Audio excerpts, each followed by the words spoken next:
entertainment that socialization with other people is becoming, in reality, is becoming harder and harder. And it's interesting to note that this movie this series, this particular conversation was taken as far as the Cage episode of the original series was 40 years ago, 50 years ago, and we're seeing that happening to us, and it's dangerous.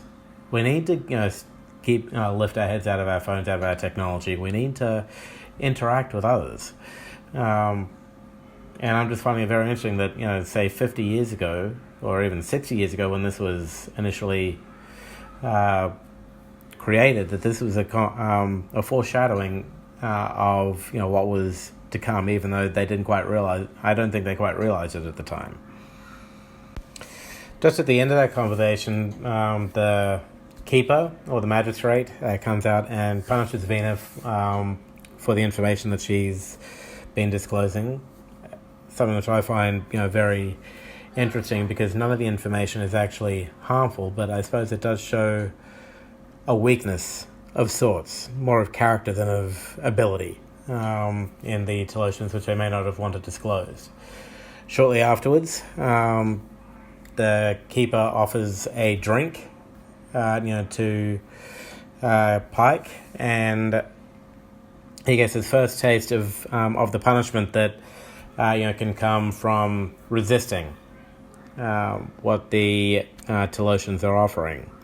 And he starts to understand more and more that that for the moment anyway, he needs to cooperate in order to be able to survive where he is. The conversation with the magistrate continues on to demonstrate that the Talosians can't actually read strong, primitive, aggressive emotions, I suppose.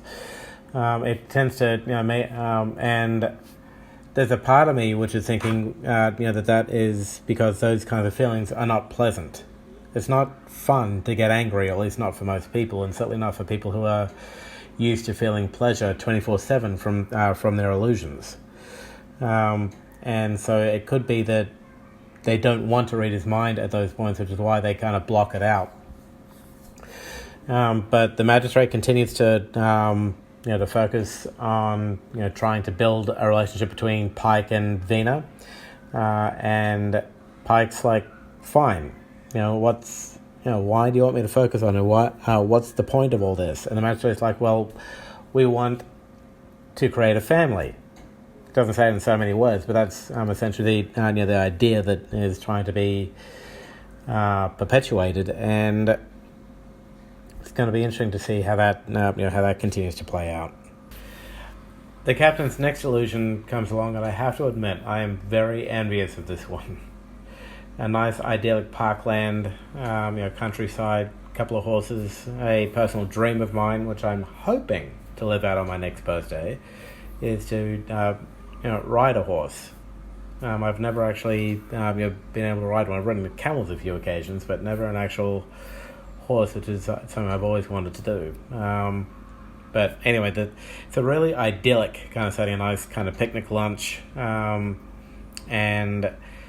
the captain resists it a little bit at first, but but does start to go along with it, because it really is a beautiful kind of location, and to be there with the beautiful woman is just a kind of beautiful, kind of relaxing, kind of peaceful thing that that he has needed for quite a while. And so after a brief conversation with Vina about how idyllic the situation is, and how he still wants to learn more about the Talosians and try and get confirmation from her that it is the primitive emotions that that block what them being able to read his mind. The conversation then goes on to Vina wondering why the captain isn't fully accepting what's being offered, because in a lot of ways it is a dream kind of situation, a dream scenario. You can have anything you want, do anything you want, be anything you want, and she starts to realize partially and the Talosians at the same time, that it's because the captain is used to being in control. He's used to life being ordered and regimented, and this kind of idyllic, relaxing, paradisical life is an illusion that he's not in control of. And so they think, all right, let's give him a different illusion. And now he's on Orion as a slave master, where he can do anything he wants, be anything he wants, and no one will stop him from doing that.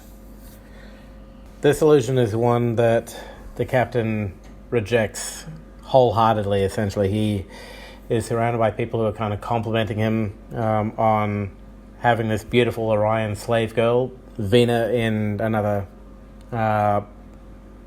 outfit, I suppose, and it's not the kind of thing that that the captain is used to having put on display, and he tries to escape it. He runs away from it. Well done to the captain for that too, as a bit of a side note. And after he tries to escape it, Vina comes to him, and the illusion once again fades.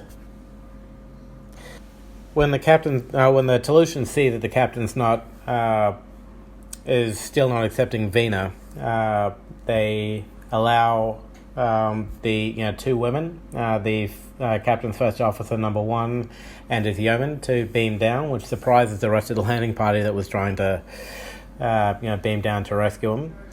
And they are just trying to figure out what's going on. And Vina's none too pleased with the situation. She's like, hold on, you didn't really give me enough of a chance here. I should be able to to finish, to keep working the captain to break down his defenses, so that ultimately he picks me, because we're the ones who are destined to be together in this menagerie of yours. The magistrate comes in at this point and illustrates the benefits of both women that have beamed down. Number 1, being intelligent and bright, and therefore the children produced will also be intelligent and bright. And the captain's yeoman is, well, attractive and can be easily aroused.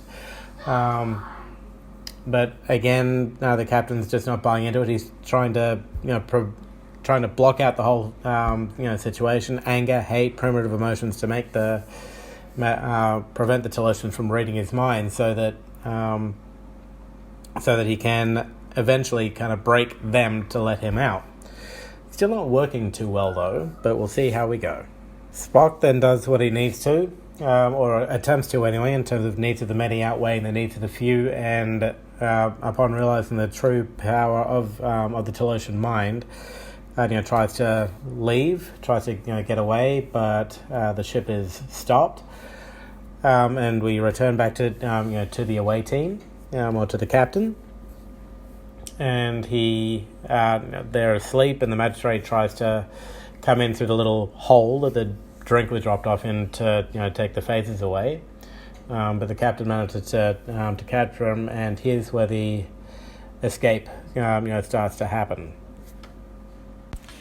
After working through a few more illusions, the captain does manage to escape with the rest of the women that he's with, and the magistrate, and the magistrate finally comes to realize the reason why the captain's not accepting this, because he's not ready. He's not choosing this of his own free will. He's trying to be forced into it, and that is and we humans just don't operate that way. We don't do anything that we don't want to.